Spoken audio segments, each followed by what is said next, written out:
Hello friends, wisdom के platform पे आप सभी का फिर से स्वागत है। तो अभी तक हम लोगों ने डीएससीआईएल की सीरीज पार्ट 6 तक कर रखी है। तो today will be doing the part 7 series. Okay, I hope पिछले 6 पार्ट में आप लोगों ने काफी एंजॉय किया होगा, आपको कॉन्सेप्चुअल बैकग्राउंड भी मिला होगा। So let's begin a session.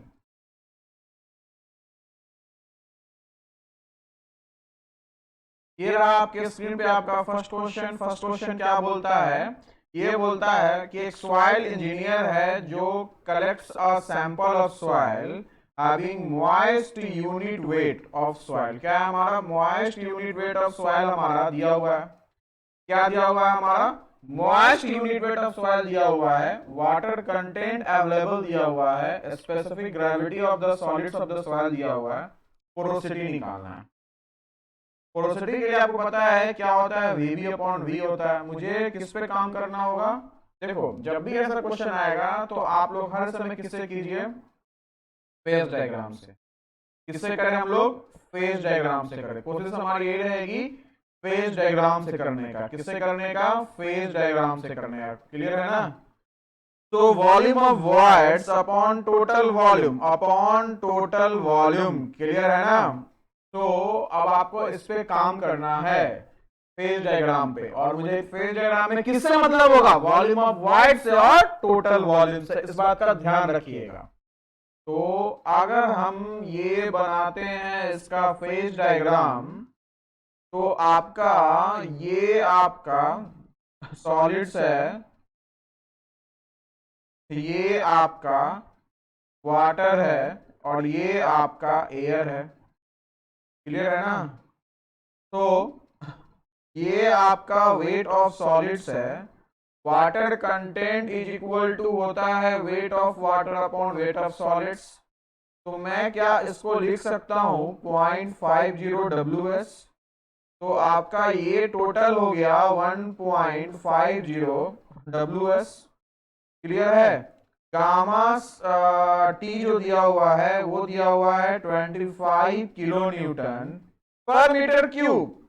तो मुझे टोटल वॉल्यूम निकल गया, क्योंकि gamma t is equal to weight upon volume होता है।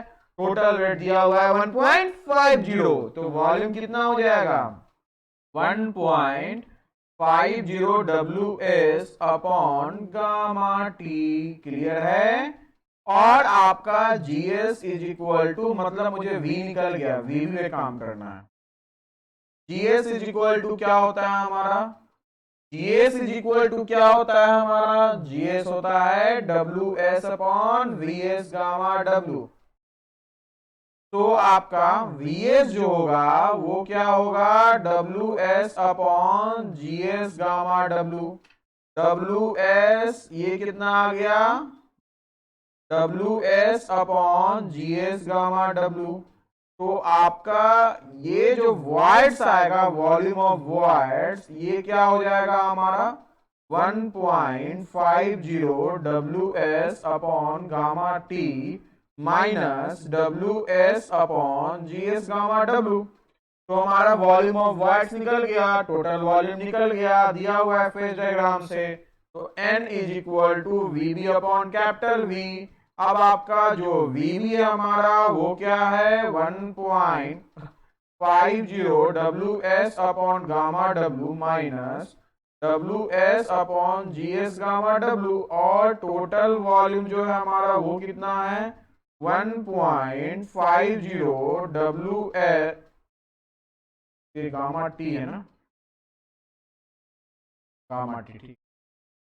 WS अपॉन गामा टी, इसको बाइफरकेट कर दिए, minus WS upon GS gamma W into gamma T upon 1.50 WS cancel, cancel. तो हमारा 1 माइनस गामा टी 25 दिया हुआ है, GS 2.55 दिया हुआ है, गामा W 9.81 दिया हुआ है, और ये 1.50, ये आएगा 0.33। अप्रोक्सीमेटली कितना आ गया? 33%। तो इसका आंसर कितना हो जाएगा? आंसर हो जाएगा इसका बी। क्या आंसर हो जाएगा बंधु? आंसर हो जाएगा आंसर इसका क्या हो जाएगा, आंसर हो जाएगा हमारा डी। क्लियर है ना? ये रहा आपका फर्स्ट क्वेश्चन। जब भी ऐसा क्वेश्चन आए, जब भी आपको ऐसा क्वेश्चन आए, आप क्या करेंगे, आप सीधे कैसे करेंगे, आप इसमें सीधे फेज डायग्राम से करेंगे। तो जब भी ऐसा क्वेश्चन आएगा आपको फेज डायग्राम से करना है, इस बात का ध्यान रखिएगा। फॉर्मूला में जाइएगा, फॉर्मूला बेवफा होता है, आज याद किया और कल भूल गए। फेज डायग्राम में आपको कोई फॉर्मूला याद करने की जरूरत नहीं है, कोई रिलेशनशिप याद करने की जरूरत नहीं है। फेज डायग्राम बनाइए, उससे रिलेशनशिप डिराइव कीजिए। ऑलराइट, तो let's do the next question.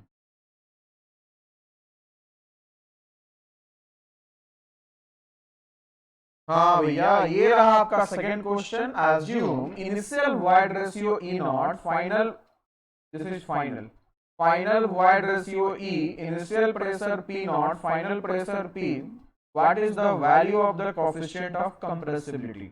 ध्यान रखिएगा, अगर हम सिग्मा डैश और ई के बीच में जो स्प्रिंग एनालॉजी मेथड करते हैं कंसोलिडेशंस में, उससे जो मुझे रिजल्ट निकलता है, उसमें अगर ग्राफ प्लॉट करते हैं तो अगर ये मुझे मिलेगा कनकेविटी अपवर्ड्स ग्राफ मिलेगा हमारा, और इसको हम लोग सेगमेंटल अप्रोच से निकालते हैं, क्योंकि आपका टेंजेंट का वैल्यू जो होगा हमारा हर जगह क्या होगा, हमारा वेरी करेगा।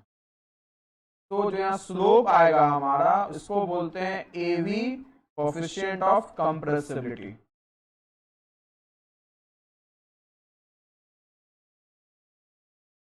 Coefficient of compressibility,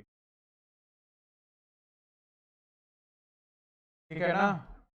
coefficient of compressibility बोलते हैं एवी। यही अगर हम ग्राफ स्ट्रेट लाइन लेना चाहेंगे तो यहां लिखना होगा लॉग सिग्मा डैश ई।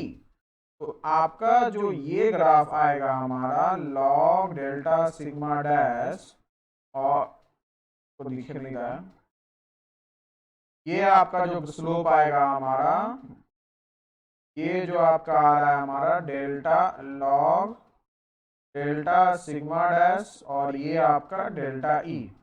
तो ये स्लोप क्या हो जाएगा हमारा सीसी, जिसको बोलते हैं कंप्रेशन इंडेक्स। क्या बोलते हैं, कंप्रेशन इंडेक्स। और ध्यान रखिएगा जो एवी होता है हमारा, ये minus of D upon D sigma dash हो रहा है, क्योंकि सिग्मा डैश बढ़ने से ई घट रहा है। ई क्या हो रहा है हमारा, घट रहा है, इसलिए इसका आंसर क्या हो जाएगा हमारा e naught minus e p minus p not.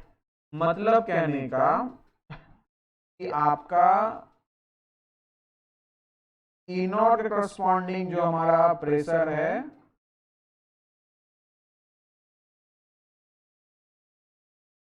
ये भी हमारा, आप देखो ध्यान से, कभी हो गया हमारा, अगर हम इस ग्राफ में लेना चाहेंगे तो आपका ये ई नॉट है और ये पी नॉट है, फिर आपका ये पी है और ये ई। तो आपका ये जो आ गया ई नॉट माइनस ई, और ये जो आया P minus p not. Clear है ना? अब ध्यान रखिएगा कि आपका AV जो होता है हमारा कोएफिशिएंट ऑफ कंप्रेसिबिलिटी, ये AV क्या होता है हमारा, ये घटता है जैसे जैसे हम अफेक्टिव स्ट्रेस बढ़ाते हैं। इसका मतलब क्या हुआ कि जो सॉइल है हमारा वो स्टीफर हो रहा है। स्टीफर का मतलब क्या हो गया हमारा, लेस कंप्रेसिबल। स्टीफर का मतलब क्या हो गया हमारा, लेस कंप्रेसिबल। क्या हो गया हमारा स्टीफर का मतलब, लेस कंप्रेसिबल। और H delta sigma dash is increases. Clear है ना? तो और आपका क्या होगा, कर्व हमारा फ्लैटर की तरफ जाएगा, curve becomes flatter and the curve becomes flatter. Clear है ना? बात का भी आप ध्यान रखिएगा। And the curve becomes flatter, and the curve becomes flatter. अब हम चाहते हैं अगर इस पे क्वेश्चन से एक और पूछ सकता है कि आपका एवी का डायमेंशंस क्या होगा, तो inverse of delta sigma dash होगा, ई डायमेंशनलेस होता है। तो एल स्क्वायर अपॉन फोर्स के टर्म में लिखना चाहते हैं तो एल स्क्वायर अपॉन फोर्स, या l square upon m l t to the power minus 2, क्योंकि के न्यूटन होता है, kg metre per second square, तो ये क्या आ गया, m inverse l t to the power minus 2। Clear है ना। और इसका जो ये हमारा डायमेंशन है, ये क्या हमारा डायमेंशन है, और इसका जो यूनिट होगा हमारा वो क्या होगा, मीटर स्क्वायर पर किलो न्यूटन, या न्यूटन जो लिखना चाहते हैं। क्लियर है ना। ये आपका क्या है, अब देखिए ध्यान से। अब आपका as the specifications designed by the railway board for trunk routes on rail on broad gauge tracks, the design speed for new track पूछ रहा है, design speed for new track. ये याद कर लीजिएगा 160 kmph और 120 kmph आपका मैक्सिमम स्पीड परमिसिबल होता है हमारा। क्लियर है। चलिए नेक्स्ट क्वेश्चन, बहुत इंपॉर्टेंट क्वेश्चन है। Which constituent of good brick earth added in a small quantity during the manufacturing of bricks to give yellow tint to bricks and decrease zinc? सबसे पहले समझते हैं कि आपका इंपॉर्टेंट कंस्टिट्यूएंट्स क्या है हमारा ब्रिक का, और उसके हार्मफुल इफेक्ट्स क्या है अगर वो एक्सेस में रहता है तो। क्लियर है। आइए समझते। तो सबसे पहले समझते हैं हमारा, सबसे पहले हम समझते हैं आपका कॉन्स्टिट्यूएंट्स ऑफ ब्रिक वर्क,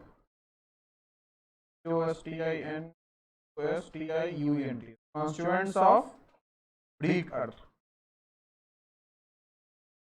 अब ब्रिक अर्थ में मेनली जो होता है हमारा, ब्रिक अर्थ में मेनली क्या क्या होता है हमारा, एल्यूमिना होता है, सेकेंड क्या होता है हमारा, सिलिका होता है, एल्यूमिना होता है, सिलिका होता है हमारा, थर्ड हमारा लाइम होता है, और फोर्थ हमारा ऑक्साइड, थर्ड हमारा लाइम होता है, फोर्थ हमारा ऑक्साइड्स ऑफ आयरन होगा हमारा, जो कलर प्रोवाइड करता है, इवन ज्यादा होने से ब्लू और ब्लैकिश हो जाता है, और फोर्थ हमारा मैग्नीशिया होता है। बेसिकली समझिएगा इस बात को कि जो एल्यूमिना होता है दोस्त, एल्यूमिना का मेन काम क्या होता है, मेनली ये आपका 20 to 30% होता है हमारा एल्यूमिना, 20 to 30% होता है हमारा। और ये इसका मेन काम क्या है कि ये प्लास्टिसिटी इम्पार्ट करता है। क्या इम्पार्ट करता है, प्लास्टिसिटी इम्पार्ट करता है हमारा, कौन, एल्यूमिना। और इसको हम लोग बोल सकते हैं चीफ कॉन्स्टिट्यूएंट है, क्या हमारा एक तरह से चीफ कॉन्स्टिट्यूएंट है हमारा। क्लियर है ना। और आपका मेन इंपॉर्टेंट है कि ये प्लास्टिसिटी इम्पार्ट करता है, जिससे आप ब्रिक को मोल्ड कर सकते हैं, जिससे आप ब्रिक को मोल्ड कर सकते हैं। सिलिका हमारा एग्जिस्ट करेगा हमारा क्ले में फ्री और कंबाइंड दोनों के फॉर्म में, एच फ्री और कंबाइंड दोनों के फॉर्म में एग्जिस्ट करता है हमारा सिलिका। और आपका मेनली ये 50 to 60% होता है हमारा। और आपका जो सिलिका कॉन्स्टिट्यूएंट्स होता है हमारा, ये मेनली क्या करता है, श्रिंकेज को प्रिवेंट करता है, क्रैकिंग को प्रिवेंट करता है, प्रिवेंट्स क्रैकिंग, श्रिंकेज को प्रिवेंट करता है हमारा। और आपका जब श्रिंकेज और क्रैकिंग को प्रिवेंट करेगा तो आपका वार्पिंग ऑफ रॉ ब्रिक्स भी नहीं होगा, वार्पिंग ऑफ रॉ ब्रिक्स भी नहीं होगा हमारा। तो हम लोग बोल सकते हैं एक तरह से कि ये इम्पार्ट कर रहा है uniform shape to the bricks, impart uniform shape to the bricks, imparts uniform shape to the bricks. तो अगर क्वेश्चन आता है कि शेप कौन प्रोवाइड करता है, तो क्या बोलिएगा, सिलिका। जगह नहीं है, मैं ऊपर लिख दे रहा हूं साथ साथ। अगर आपका एक्सेस ऑफ सिलिका है, क्या हमारा एक्सेस ऑफ सिलिका है हमारा, तो वो डिस्ट्रॉय कर देगा कोहेजन को। क्या करेगा, डिस्ट्रॉय कर देगा कोहेजन को। और कोहेजन किसके बीच हो, एडेजन बोलेंगे एक्चुअली। कोहेजन मतलब पार्टिकल्स के बीच, और एडेजन मतलब पार्टिकल्स दो डिफरेंट के बीच। तो कोहेजन के बीच, कोहेजन बिटवीन पार्टिकल्स को डिस्ट्रॉय कर दिया। जब कोहेजन डिस्ट्रॉय हो गया तो ब्रिक्स क्या हो जाएगा हमारा, ब्रिटल हो जाएगा। ब्रिक्स क्या हो जाएगा हमारा, ब्रिटल हो जाएगा। क्लियर है। अब आते हैं हम, देखो लाइम बाहर इधर लिखा है लाइम का। अब लाइम जो है हमारा, लाइम की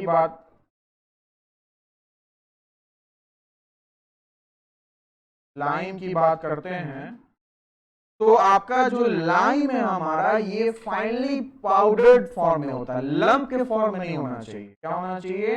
इन finally powdered form, finally powdered form में होना चाहिए, पाउडर्ड फॉर्म में होना चाहिए, not in lump, not in lump, गट्ठे के फॉर्म में नहीं होना चाहिए। क्लियर है ना?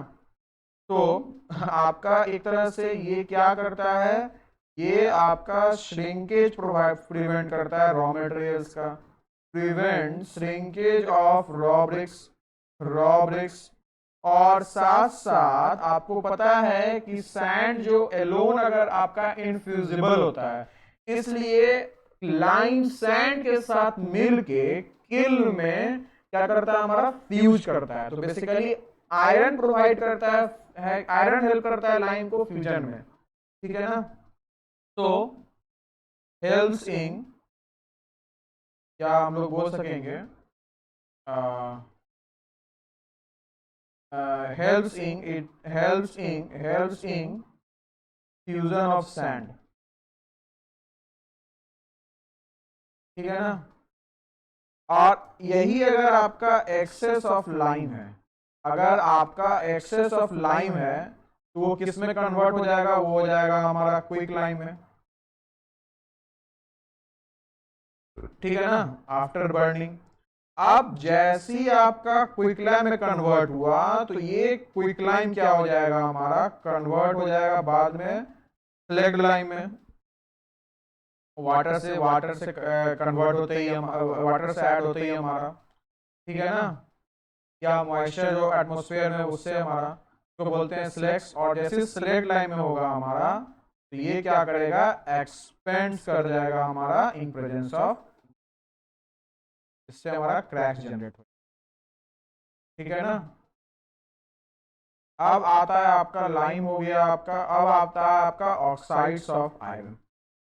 क्या आता है? ऑक्साइड्स ऑफ, अब देखिएगा जनाब, जो ऑक्साइड्स ऑफ आयरन होता है हमारा, वो 5 to 6% हमारा डिजायरेबल है गुड ब्रिक अर्थ के लिए, गुड ब्रिक अर्थ के लिए।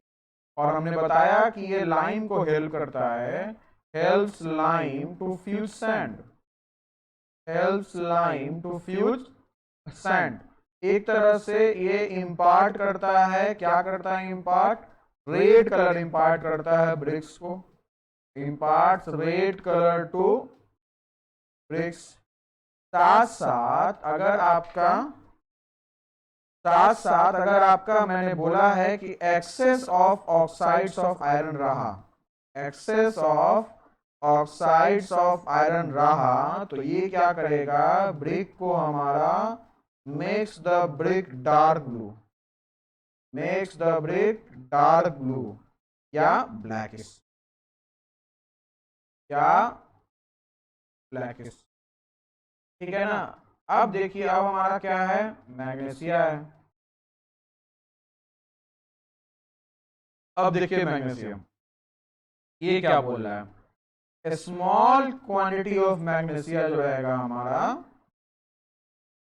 स्मॉल क्वांटिटी ऑफ मैग्नीशिया जो हमारा रहा, ये हमारा इंपार्ट करता है येलो कलर। क्या इंपार्ट करता है? ये इंपार्ट करता है हमारा yellow colour, yellow colour, tint colour, yellow tint colour बोलो, yellow tint colour.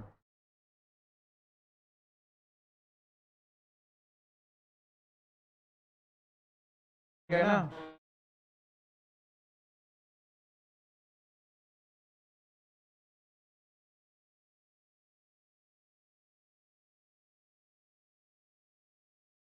it imparts small quantity of magnesia, it imparts yellow tint color। Clear है ना? साथ साथ ये श्रिंकेज भी डिक्रीज करता है, साथ साथ श्रिंकेज भी क्या करता है, डिक्रीज करता है। लेकिन जैसे ही अगर एक्सेस होगा मैग्नीशिया का, जैसे ही हमारा मैग्नीशिया का एक्सेस होगा, तो it will lead to the decay of brick, it will leads to the decay of bricks. ठीक है ना, बात का भी ध्यान रखिएगा। तो इस तरह से हमारा जो आंसर हुआ वो आंसर क्या हो गया हमारा, मैग्नीशियम। अब हम इसके अलावा आपको कुछ एक्स्ट्रा चीज बता रहे हैं कि हार्मफुल इंग्रेडिएंट्स क्या होता है ब्रिक अर्थ में। हार्मफुल इंग्रेडिएंट्स क्या होता है ब्रिक अर्थ में। हार्मफुल इंग्रेडिएंट्स क्या होता है ब्रिक अर्थ में। हार्मफुल इंग्रेडिएंट्स इन ब्रिक अर्थ। अब देखिए ध्यान से, हार्मफुल इंग्रेडिएंट्स इन ब्रिक अर्थ क्या होता है हमारा। अब देखिए देखिए ध्यान से, हार्मफुल इंग्रेडिएंट्स इन ब्रिक्स। अगर हम बात करते हैं लाइम का, किसकी बात कर रहे हैं दोस्त, लाइम की। तो अगर आपका एक्सेस ऑफ लाइम है, क्या हमारा एक्सेस ऑफ लाइम है, तो ये क्या करता है हमारा, ये अनसाउंड बनाता है ब्रिक्स को। ठीक है ना, तो एक्सेस ऑफ लाइम क्या करेगा हमारा, causes the brick to melt. Causes the brick to melt. अभी हमने बताया भी है कैसे हमारा लाइम स्लेग लाइन बना के हमारा एक्सपेंड करता है मॉइस्चर के प्रेजेंस में। तो causes the brick to melt and hence we can say and hence its shape is and hence its shape is lost। ठीक है ना, इससे क्या होगा हमारा, स्प्लिटिंग होगा। हमने बताया है स्लेग लाइन फॉर्म होने से splitting of BRICS, splitting of BRICS into pieces. तो हम एक तरह से बोल सकते हैं कि क्या कर रहा है, ये अनसाउंडनेस बना रहा है। Causes unsoundness, causes unsoundness, causes unsoundness in brick अगर आपका excess of limes are present in excess। चलिए, वही अगर हम बात करते हैं आयरन पायराइड्स की, तो आपको पता है कि आयरन पायराइड जो होता है हमारा, ये आपका क्या होता है, इसका अगर ऑक्सीडेशन होता है, आयरन पायराइड्स होगा, बर्निंग समय क्या होगा, ऑक्सीडेशन होगा। जब बर्निंग समय ऑक्सीडेशन होगा तो हमारा जो ब्रिक्स होगा वो क्रिस्टलाइज हो जाएगा हमारा और डिसइंटीग्रेट कर जाएगा। क्या हो जाएगा, डिसइंटीग्रेट कर जाएगा। So we can say that if iron pyrites are present in brick earth, in brick earth, then bricks are crystallized, then bricks are crystallized and disintegrated during burning, and disintegrated during burning।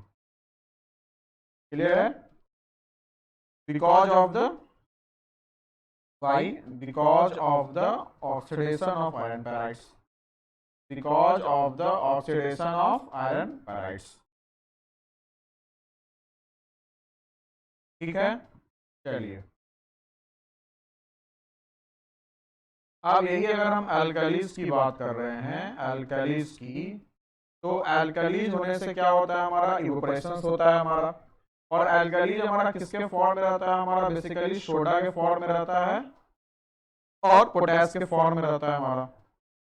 Alkalis are mainly in the form of soda and potash. तो alkali क्या होता है हमारा, acts as flux, वो flux की तरह काम करता है हमारा, किसमें, किल में while burning, in the kiln during burning. अब क्या होता है हमारा, इससे क्या होता है हमारा कि आपका ब्रिक्स जो होता है हमारा वो ट्विस्ट कर जाता है हमारा, डिस्टॉर्ट कर जाता है हमारा और अपना शेप लॉस कर देता है। And burning, during burning, and this causes bricks to fuse, twist and warp, so as a result as a result the bricks are melted.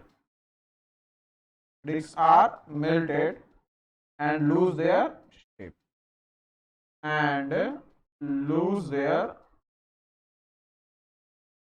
Clear है, ये भी हमारा एक डिसएडवांटेज है आयरन पराइड्स के होने से। नेक्स्ट क्या हमारा पेबल्स। अब ध्यान रखिएगा अगर पेबल्स होगा तो आपका यूनिफॉर्मली मिक्सिंग नहीं होगा हमारा, ठीक है ना, यूनिफॉर्मली मिक्सिंग नहीं होगा, नो यूनिफॉर्मली मिक्सिंग। अगर आपका तो any undesirable kind of pebbles हो रहा है हमारा, ग्रिड्स हो रहा है हमारा, ठीक है ना, उससे अनडिजायरेबल मिक्सिंग नहीं होगा, यूनिफॉर्मली मिक्सिंग नहीं होगा या थ्रोली मिक्सिंग नहीं होगा, ठीक है ना। अब जो थ्रोली मिक्सिंग नहीं होगा हमारा तो ऑब्वियसली से बात है ये क्या बनाएगा, ये आपका क्या बनाएगा, results in weak and porous brick, weak and porous bricks. चलिए आप देखिए क्या है हमारा ऑर्गेनिक मैटर। अब क्या है हमारा ऑर्गेनिक मैटर एंड वेजिटेशन। अब ध्यान रखिएगा ऑर्गेनिक मैटर और वेजिटेशन की बात हो रही है तो आप इसको जो बर्निंग किल में एट ए किल टेम्परेचर हीट कीजिएगा तो आपका क्या होगा, हमारा गैसेज क्या होगा, हमारा इवॉल्व होगा। क्या होगा हमारा, गैसेज इवॉल्व होगा during the burning of the और during the burning of carbonaceous matter, during the burning of carbonaceous matter. अब आपका जब गैसेज इवॉल्व होगा हमारा कार्बोनेसियस मैटर के बर्निंग के कारण तो उससे क्या होगा हमारा formation, it will result in the formation of small pores. Gases evolve हो रहा है हमारा, जिस जगह से गैस छोड़ेगा वहां एयर आएगा तो it will result in evolution of it will result in formation of small pores, formation of small pores। अब जैसे ही आपका स्मॉल फोर्स होगा तो हम लोग बोल सकते हैं एक तरह से कि आपका presence of organic matter, we can say that presence of organic matter, अगर आपका ऑर्गेनिक मैटर है तो वो हेल्प करता है हमारा assisting burning in brick earth assisting burning।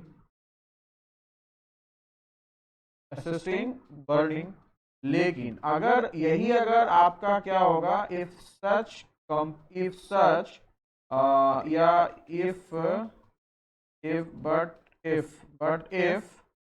these are not completely burned,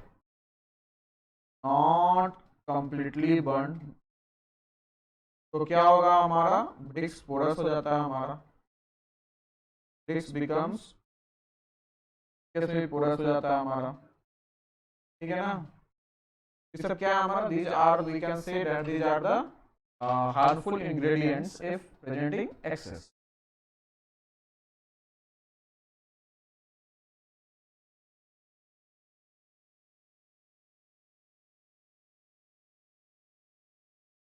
अब आइए हम लोग करते हैं नेक्स्ट क्वेश्चन, फिफ्थ क्वेश्चन। ये क्या बोल रहा है हमारा, ये बोल रहा है at constant temperature the fluid with viscosity does not change, बोल रहा है विद रेट ऑफ डिफॉर्मेशंस। ऐसे विस्कोसिटी को क्या बोलते हैं हम लोग, न्यूटोनियन फ्लूइड बोलते हैं। क्या बोलते हैं, न्यूटोनियन फ्लूइड। तो आपका न्यूटन्स लॉ ऑफ विस्कोसिटी क्या बोलता है, न्यूटन्स लॉ ऑफ विस्कोसिटी क्या बोलता है हमारा, न्यूटन्स लॉ ऑफ विस्कोसिटी तो ये बोलता है हमारा tau is equal to mu du upon dy is equal to mu d theta upon dt, यही बोलता है हमारा। तो du upon dy velocity gradient है, d थीटा अपॉन dt क्या, रेट ऑफ एंगुलर डिफॉर्मेशंस और रेट ऑफ शियर स्ट्रेन है हमारा। क्लियर है ना। तो आपका हम लोग क्या बोलेंगे कि आपका न्यूटोनियन फ्लूइड के लिए, फॉर न्यूटोनियन फ्लूइड, आपका जो न्यूटोनियन फ्लूइड के लिए द कोएफिशिएंट ऑफ विस्कोसिटी जो होता है, the coefficient of viscosity remains constant, coefficient of viscosity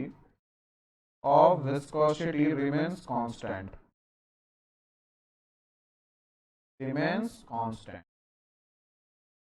अब इस बात का ध्यान रखिएगा जनाब कि आपका जो टाइप्स ऑफ फ्लूइड, अगर हम बात करते हैं टाइप्स ऑफ फ्लूइड की, तो ये बेसिकली दो केस आता है हमारा, एक आता है न्यूटोनियन और एक आता है हमारा नॉन न्यूटोनियन।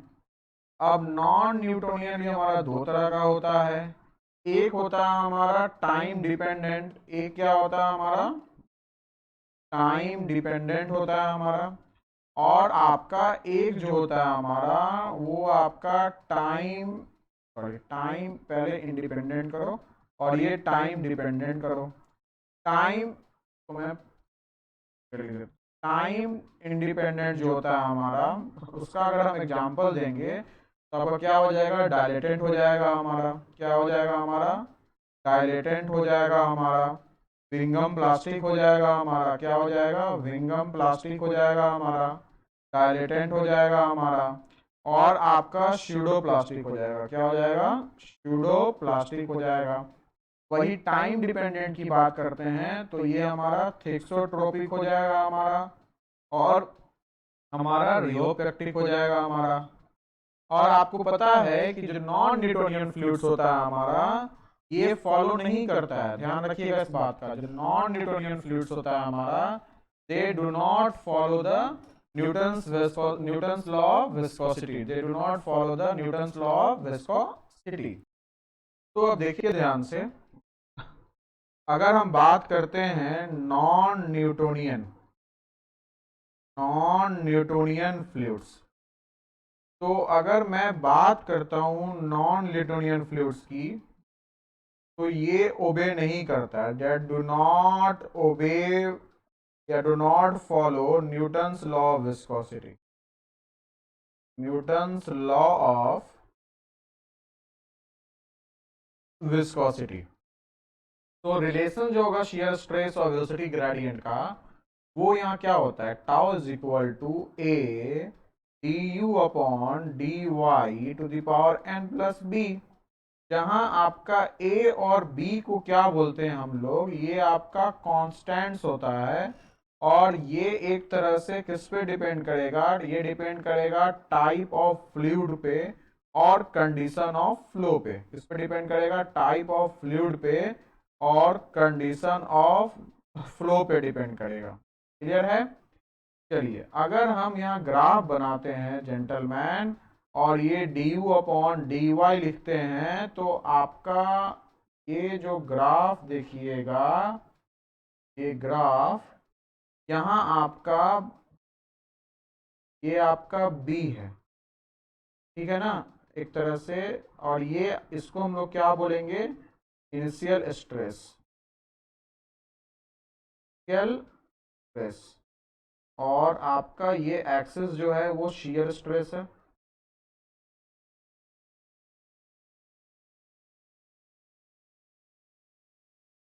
अब देखिए ध्यान से, अब इस ये हमारा b इज इक्वल टू 0 है और n ग्रेटर देन 1 है, ठीक है, इसको हम लोग बोलते हैं डायलेटेंट, क्या बोलते हैं हम लोग, डायलेटेंट लिक्विड बोलते हैं। वही यहाँ हमारा इसको बोलेंगे आइडियल फ्लूइड, क्या बोलेंगे, ideal fluid, that means stress हमारा हर स्ट्रेस हमारा हर समय 0 है। अब जो डायलेटेंट फ्लूइड्स है हमारा, डायलेटेंट फ्लूइड्स में n ग्रेटर देन 1 होता है और इनिशियल स्ट्रेस हमारा 0 होता है, इसको हम लोग शियर थिकनिंग फ्लूइड्स भी बोलते हैं, क्या बोलते हैं, शियर थिकनिंग फ्लूइड्स भी बोलते हैं, क्या बोलते हैं हम लोग, शियर थिकनिंग फ्लूइड्स भी बोलते हैं हमारा। अब जैसे अगर डायलेटेंट का देखा जाएगा एग्जाम्पल, तो आपका एग्जाम्पल बटर हो गया हमारा, क्विक सैंड हो गया हमारा, ठीक है ना, और या आप क्या बोलिएगा, सॉइल या solution with suspended starch, solution with suspended starch और सैंड, सस्पेंडेड स्टार्च और सैंड, और स्टार्च और सैंड, स्टार्च और सैंड, ये सब हो गया हमारा डायलेटेंट का एग्जाम्पल। अब देखिए ध्यान से, अब आता है ये जो है हमारा, ये हमारा न्यूटोनियन है, क्या हमारा, न्यूटोनियन है, ठीक है ना, न्यूटोनियन में क्या हमारा b इज इक्वल टू 0 और n इज इक्वल टू 1। वही अगर आप ये देखते हैं तो यहां हमारा b इज इक्वल टू 0, लेकिन n लेस देन क्या है हमारा 1 है, और इसको बोलते हैं हम लोग स्यूडो प्लास्टिक, क्या बोलते हैं हम लोग? स्यूडो प्लास्टिक बोलते हैं। तो स्यूडो प्लास्टिक की अगर हम बात करते हैं, स्यूडो प्लास्टिक की, तो आपका स्यूडो प्लास्टिक जो होगा दोस्त हमारा, स्यूडो प्लास्टिक, ये आपका एक तरह से स्यूडो प्लास्टिक फ्लूइड्स क्या हो गया, एन लेस देन 1 और बी इज इक्वल टू 0। यहां हम क्या देख रहे हैं, यहां देख रहे हैं जो अपेरेंट विस्कोसिटी है हमारा, ठीक है ना, वो घट रहा है with d u upon d y, d u upon d y. अब इसका एग्जाम्पल क्या हो गया, पेपर हो गया। स्यूडो प्लास्टिक को ध्यान रखिएगा, यहाँ हम लोग शेयर थिकनिंग बोल रहे थे, यहाँ शेयर थिनिंग बोलेंगे। क्या बोलेंगे? Share thinning fluid, share thinning fluids बोलेंगे।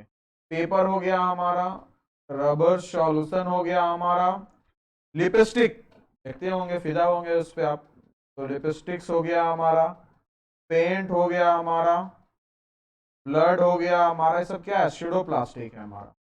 पॉली पॉलीमर हो गया हमारा, पॉलीमेट्रिक सॉल्यूशंस हो गया हमारा, ये भी क्या हमारा? स्यूडो प्लास्टिक है। पॉलीमेट्रिक सॉल्यूशंस भी स्यूडो प्लास्टिक है। अब अगर हम बात करते हैं इसकी, ये हमारा क्या है, यहाँ b is not equal to 0 है और n ग्रेटर देन 1 है। ये जो है हमारा, ये हमारा रिहो प्लास्टिक। और ध्यान रखिएगा, जो आपका स्टडी होता है नॉन न्यूटोनियन फ्लूइड का, उसको रियोलॉजी बोलते हैं। क्या बोलते हैं? रियोलॉजी। याद रखिएगा, rheology, study of non Newtonian fluid, ठीक है ना, study of non Newtonian fluid क्या है? रियोलॉजी।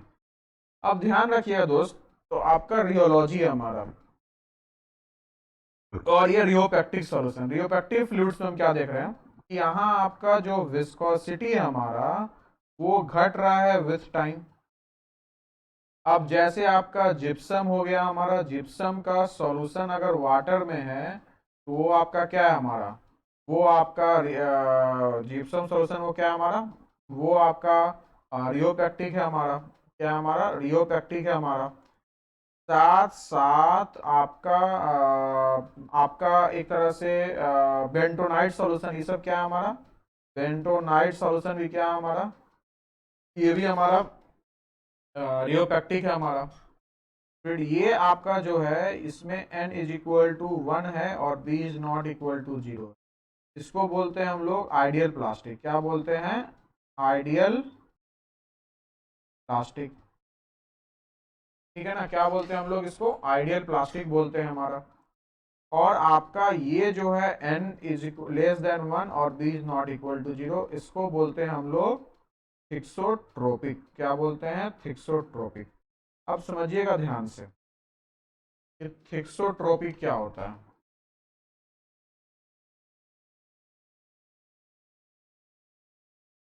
थिंगम प्लास्टिक,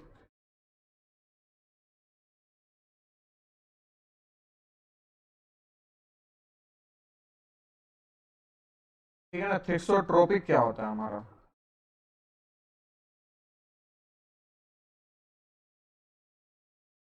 थिक्सोट्रोपिक जो होता है हमारा, थिक्सोट्रोपिक फ्लूइड जो बोलेंगे हम लोग, थिक्सोट्रोपिक फ्लूइड जो बोलेंगे, इसमें n लेस देन 1 देख रहे हैं और b is not equal to 0 देख रहे हैं।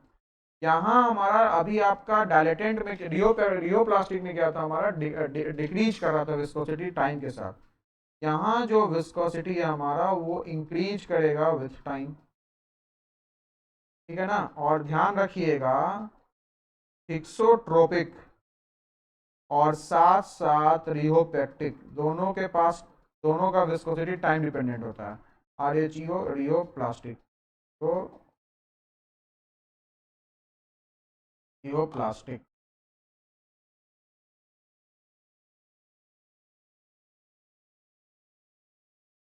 RHEO, rheo plastic fluid at time dependent viscosity. ये आपका ऑब्जेक्टिव में पूछ सकता है, ये आपका ऑब्जेक्टिव में पूछ सकता है, ध्यान रखिए, टाइम डिपेंडेंट विस्कोसिटी। क्लियर है? तो आपका रियो थिक्सोट्रोपिक का एग्जांपल क्या हो जाएगा? जैसे प्रिंटर्स इंक हो गया हमारा, इनेमल्स हो गया हमारा, जो strongest part of the body होता है। ये सब हमारा क्या है, ये सब हमारा एग्जाम्पल है किसका, थिक्सोट्रॉपी का। हमने एक लिखा था आइडियल प्लास्टिक। आइडियल प्लास्टिक को हम लोग विंगम प्लास्टिक ही बोलते हैं। क्या बोलते हैं, विंगम प्लास्टिक, जहां n इज इक्वल टू 1 हो। अब आपका यहाँ जैसे सीवेज स्लज हो गया हमारा, ड्रिलिंग मड हो गया हमारा, तो क्या हमारा एग्जांपल्स ऑफ विंगम प्लास्टिक हमारा। टूथपेस्ट हो गया हमारा, आइडियल प्लास्टिक है। टूथपेस्ट हो गया हमारा, जेल हो गया हमारा। तो जितने भी आइडियल प्लास्टिक होते हैं, we can say that this fluids have certain minimum shear stress. These fluids have certain minimum shear stress before they yield. Certain minimum shear stress before they yield. Certain minimum shear stress before they yield. Before they, clear है ना। तो ये क्या हमारा ideal plastic. So basically आपका, तो ध्यान रखिएगा, हम लोग एक क्वेश्चन में पूछ सकता है कि फ्लूइड्स with which, या fluids for which apparent viscosity fluids for which apparent viscosity बढ़ेगा with du upon dy, velocity gradient के साथ में, उसको क्या बोलते हैं हम लोग, डायलेटेंट लिक्विड्स बोलते हैं। DILATENT, डायलेटेंट लिक्विड्स बोलते हैं, या डायलेटेंट फ्लूइड्स बोलते हैं। क्लियर है ना। तो बेसिकली ये क्या था, आपका कंसेप्चुअल बैकग्राउंड था कि ये सब डिफरेंट लिक्विड्स क्या होते हैं, जितने भी ऑप्शंस मैंने दे रखे हैं। Real fluid, non Newtonian fluid, ideal fluid, Newtonian fluid. Answer क्या है हमारा, न्यूटोनियन फ्लूइड।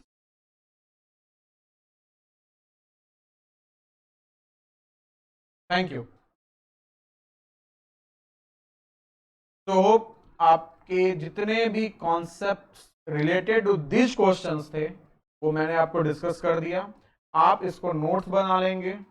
कोई भी डाउट्स आता है, हमारे डेडिकेटेड डाउट प्लेटफॉर्म ग्रुप पे आप अपने डाउट्स को पूछ सकते हैं। और एक अनाउंसमेंट है विजडम के व्यूअर्स के लिए, विजडम के मेंबर्स के लिए, कि हम previous year solutions from 1980 to 2021 of GATE हम लोग फ्री लेके आ रहे हैं यूट्यूब पे। तो subscribe the channel, stay tuned and stay safe at your home. Thank you.